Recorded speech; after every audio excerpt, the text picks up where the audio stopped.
Good morning and welcome to our devotion for Saturday, November 9th, 2019, which is titled, We Should Not Be Ashamed of Testifying. And we'll be reading out of the book of 2 Timothy, chapter 1, verses 6 through 8.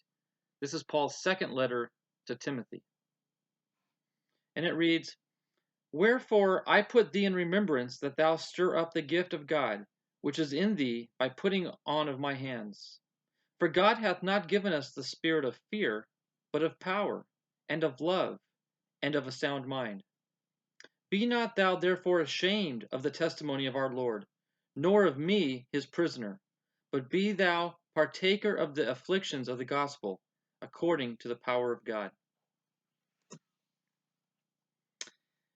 Shame is a form of humiliation, a negative emotion one feels when he knows he has not measured up to what he believes is expected of him.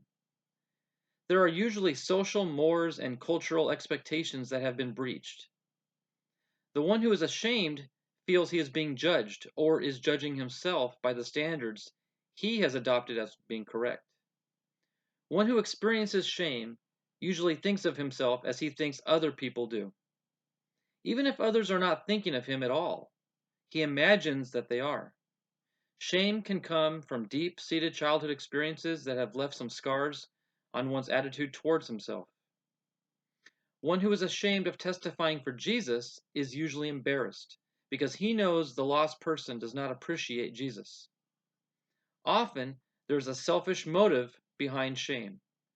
One is spiritually flogging himself because using Jesus' name in public stereotypes him as a Bible-thumping Christian. If one commits to publicly identify with Jesus and his people after salvation by being baptized and serving in his New Testament church, he begins to change his attitude about Jesus. One who is in love with Jesus is not afraid to tell others about what Jesus has done for him. What the testifier did to be saved is the same thing the whole world has to do to be saved.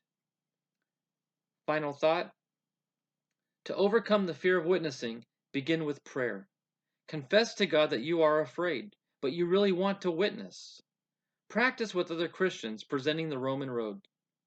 And you can find the Roman road in Romans chapter 3, 5, 6, 10, and 13.